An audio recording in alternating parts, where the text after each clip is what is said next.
മുഖ്യമന്ത്രി പിണറായി വിജയനെ വിമർശിച്ച് എം.ടി. വാസുദേവൻ നായർ. അധികാരമെന്നാൽ ആധിപത്യമോ സർവാധിപത്യമോ ആയി മാറി. അധികാരം ജനസേവനത്തിന് എന്ന സിദ്ധാന്തം കുഴിച്ചുമൂടിയിരിക്കുന്നു. ഭരണാധികാരി നൽകുന്ന ഔദാര്യമല്ല സ്വാതന്ത്ര്യമെന്നും എം.ടി. കോഴിക്കോട് KLF വേദിയിൽ പറഞ്ഞു. മുഖ്യമന്ത്രിയെ വേദിയിൽ ഇരുത്തിയാണ് എം.ടിയുടെ വിമർശനം. രാഷ്ട്രീയത്തിൻ്റെ മൂല്യച്യുതിയെപ്പറ്റി കേൾക്കാൻ തുടങ്ങിയിട്ട് കാലങ്ങൾ ഏറെയായെന്നും അദ്ദേഹം പറയുകയുണ്ടായി. അധികാരത്തിലെത്താനുള്ള അംഗീകൃത മാർഗമാണ് എവിടെയും കാണാൻ സാധിക്കുന്നതെന്നും പറയുന്നു. ഒപ്പം അസംബ്ലിയിലോ പാർലമെൻറ്റിലോ ഒരു സ്ഥാനം എന്ന് വെച്ചാൽ ആധിപത്യത്തിനുള്ള അവസരമാണ് എന്നും എം.ടി. തുറന്നു പറഞ്ഞു. അധികാരമെന്നാൽ ജനസേവനത്തിന് കിട്ടുന്ന മെച്ചപ്പെട്ട അവസരമെന്ന സിദ്ധാന്തത്തെ പണ്ടെങ്ങോ നമ്മൾ കുഴിച്ചു മൂടിയതാണെന്നടക്കം വിമർശനങ്ങളാണ് എം.ടി. വാസുദേവൻ നായർ മുഖ്യമന്ത്രിയെ സദസ്സിലിരുത്തിക്കൊണ്ട് തന്നെ പറഞ്ഞത്.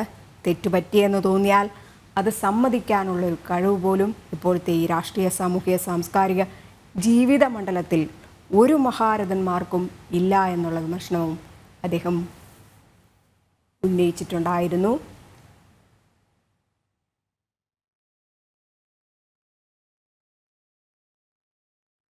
ഗൂഗിൾ PS ചേരുന്നുണ്ട്. ഗൂഗിൾ, മുഖ്യമന്ത്രിയെ വേദിയിൽ ഇരുത്തിക്കൊണ്ട് തന്നെ എന്തൊക്കെ രാഷ്ട്രീയ വിമർശനങ്ങളാണ് എം.ടി. വാസുദേവൻ നായർ ഉന്നയിച്ചത്?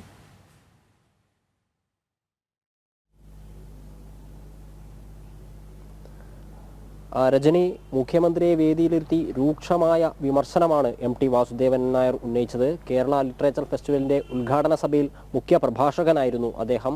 മുഖ്യമന്ത്രി കാര്യമായ രാഷ്ട്രീയമൊന്നും പറയാതെ അവസാനിപ്പിച്ച ചടങ്ങിൽ എഴുതി തയ്യാറാക്കിയ പ്രസംഗവുമായി വന്നാണ് എം.ടി. വാസുദേവൻ നായർ ഇന്നത്തെ സർക്കാരിന്റെ ദുർഭരണത്തിനെതിരെ രൂക്ഷമായ വിമർശനം ഉന്നയിച്ചത്. ആദ്യ കമ്മ്യൂണിസ്റ്റ് സർക്കാരിനെ താരതമ്യപ്പെടുത്തിക്കൊണ്ടായിരുന്നു എം.ടി. വാസുദേവൻ നായർ തന്റെ പ്രസംഗത്തിലുടനീളം കാര്യങ്ങൾ വിശദീകരിച്ചത്. ആദ്യ കമ്മ്യൂണിസ്റ്റ് സർക്കാർ അധികാരത്തിൽ വന്നതോടെ ലക്ഷ്യം നേടിയെന്ന അലംഭാവത്തിൽ എത്തിപ്പെട്ടിട്ടുണ്ടാവാം. EMS അധികാരം ഉപയോഗിച്ച് ജനങ്ങളെ ഉത്തരവാദിത്തമുള്ളവരാക്കി. അദ്ദേഹം അരോചകമായ വ്യക്തി ആരാധനയെ അംഗീകരിച്ചിരുന്നില്ല, അല്ലെങ്കിൽ പ്രോത്സാഹിപ്പിച്ചിരുന്നില്ല. എന്നാൽ ഇന്നത് നടക്കുന്നുണ്ട് എന്ന രീതിയിലുള്ള വിമർശനമാണ് എം.ടി. വാസുദേവൻ നായർ ഉന്നയിച്ചത്. അധികാരം ജനസേവനത്തിന് എന്ന പഴയ സിദ്ധാന്തം കുഴിച്ചുമൂടി. ഇന്ന് ആ രീതിയിലുള്ള അധികാര ഉപയോഗമല്ല നടക്കുന്നത് എന്ന് നമുക്കതിൽ നിന്ന് മനസ്സിലാക്കാൻ വേണ്ടി സാധിക്കും. EMS അധികാരം ഉപയോഗിച്ച് ജനങ്ങളെ ഉത്തരവാദിത്തമുള്ളവരാക്കി മാറ്റിയിട്ടുണ്ട് എന്ന് പറയുമ്പോൾ ഇന്ന് ആ രീതിയിലുള്ള ഒരു ഭരണമല്ല നടക്കുന്നത് എന്ന് അദ്ദേഹം വ്യക്തമായി ഉദ്ദേശിക്കുന്നുണ്ട് എന്ന് നമുക്ക് അതിൽ നിന്ന് മനസ്സിലാക്കാൻ വേണ്ടി സാധിക്കും. ഇന്ന് ആളുകളെ പടയാളികളും ആരാധകരുമാക്കുന്ന ഒരു രീതിയാണ് ഇവിടെ തുടരുന്നത് എന്ന് അദ്ദേഹം പറഞ്ഞു വെക്കുകയുണ്ടായി. അത് നമുക്ക് കഴിഞ്ഞ ദിവസമാണ് മുഖ്യമന്ത്രി പിണറായി വിജയനെ ഒരു അമാനുഷിക കഥാപാത്രമായി ചിത്രീകരിച്ചുകൊണ്ടുള്ള ഒരു ഓഡിയോ ഒരു ഗാനം പുറത്തു വരികയും അതിനെ അംഗീകരിച്ചുകൊണ്ട്, അല്ലെങ്കിൽ അത് തെറ്റില്ല എന്ന് പറഞ്ഞുകൊണ്ട് EP ജയരാജൻ അടക്കമുള്ള LDF നേതാക്കൾ രംഗത്ത് വരുന്ന സാഹചര്യമൊക്കെ ഉണ്ടായിരുന്നു. എന്നാൽ EMSന്റെ കാലത്ത് ആ രീതിയിലുള്ള ഒരു പ്രവർത്തനങ്ങളൊന്നും ഉണ്ടായിരുന്നില്ല എന്ന് പറയുന്നു. ഇപ്പോഴെന്നാൽ അത്തരത്തിലുള്ള അരോചകമായ വ്യക്തി ആരാധനയാണ് പിണറായി വിജയൻ പ്രോത്സാഹിപ്പിക്കുന്നത് എന്ന് പറയുന്നുണ്ട്. ഇതിന് നമ്മൾ എടുത്തു പറയേണ്ട ഒരു കാര്യം, മുഖ്യമന്ത്രി പിണറായി വിജയൻ വേദിയിലിരിക്കെയാണ് ഈ രീതിയിൽ.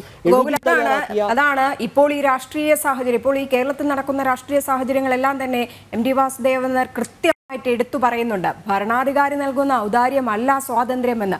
അത് നമ്മൾ ഈ ഇടക്കാലത്തൊക്കെ തന്നെ, അല്ലെങ്കിൽ ഈ അടുത്ത കാലത്തൊക്കെ തന്നെ ആ ഒരു സംഭവം തന്നെയാണ് കാണുന്നത്.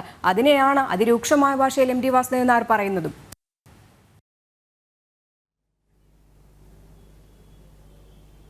അതെ, അത് തന്നെയാണ് പറഞ്ഞത്. എഴുതി തയ്യാറാക്കിയിട്ടാണ് അദ്ദേഹം വന്നിട്ടുണ്ടായിരുന്നത്. ഈ രീതിയിൽ രൂക്ഷമായ വിമർശനമാണ്. ആരാധകരെ പടയാളികളാക്കുന്ന ഒരു രീതി ഈ കാലഘട്ടത്ത് കാണുന്നു എന്ന് പറയുന്നുണ്ട്. നവകേരള സദസ്സ് ആരംഭിച്ച സമയത്ത് നമ്മൾ കണ്ടതാണ്. കാസർഗോഡ് മുതൽ തിരുവനന്തപുരം വരെയുള്ള നവകേരള സദസ്സിന്റെ ചടങ്ങിനിടെ, അല്ലെങ്കിൽ യാത്രക്കിടെ പ്രതിപക്ഷ ബഹളങ്ങൾ വ്യാപകമായിരുന്നു. യുവമോർച്ച അടക്കം ഉള്ള യൂത്ത് കോൺഗ്രസ് അടക്കമുള്ള സംഘടനകൾ പ്രതിഷേധിച്ച സമയത്ത് അതിനെ ആക്രമിച്ച യൂത്ത് കോൺഗ്രസ് പ്രവർത്തകരെ